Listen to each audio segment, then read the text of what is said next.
Okay, you know the video, the one about the family vacation, the one where I finally said the quiet part out loud, that keeping the peace and actually having peace were never the same thing. It's titled The Moment I Stopped Keeping the Peace, and that video hit something in a lot of you. And so many of you said some version of the same thing back to me. I know I need a boundary. I just feel like the worst person alive every time I try to actually set one. So that's where we're getting into today. Not whether boundaries are allowed, we've already covered that. It's the guilt itself, what it actually is, and why it lies to you.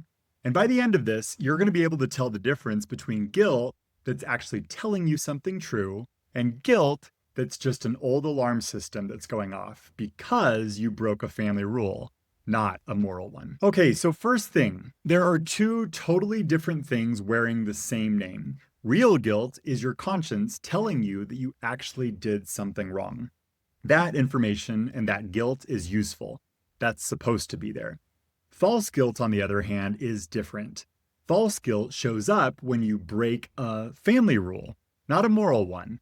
Rules like you're always available, or you never disappoint mom, or you don't bring up the thing that everyone's pretending didn't happen.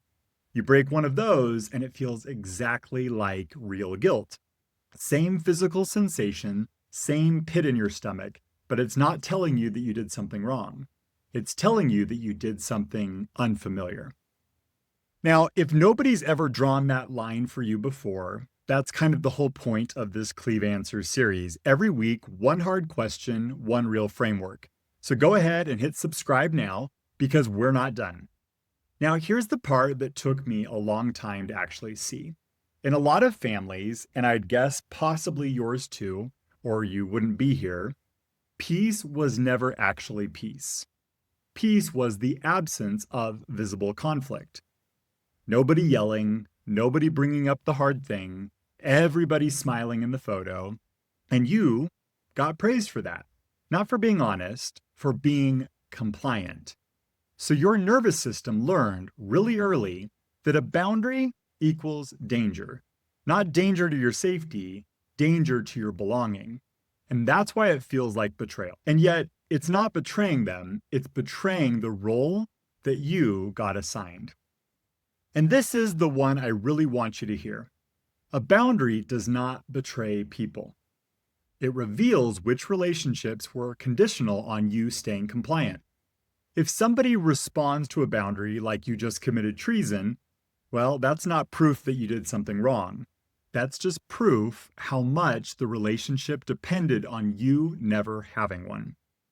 That wave of guilt that you feel, a lot of the time, that's just the sound of you stepping out of a role. The peacekeeper, the fixer, the glue, not actual evidence that you're doing something wrong.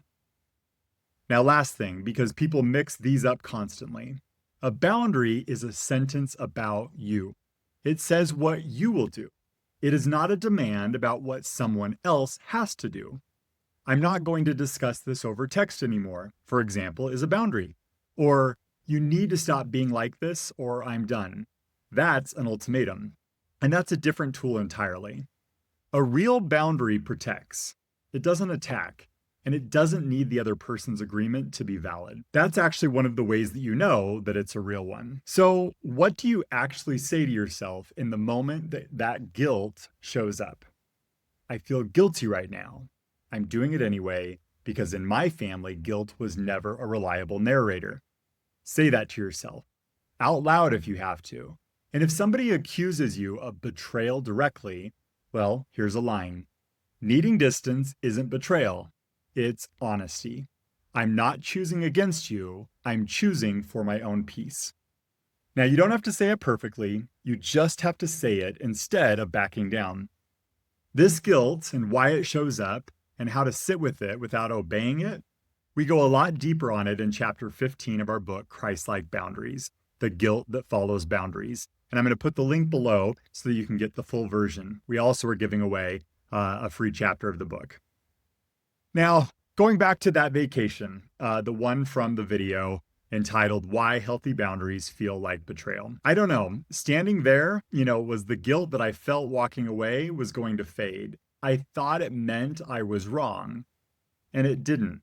It just meant I was doing something that my family had never trained me to do. If you've got a version of that moment, maybe your own vacation or phone call or holiday table, I want to hear it.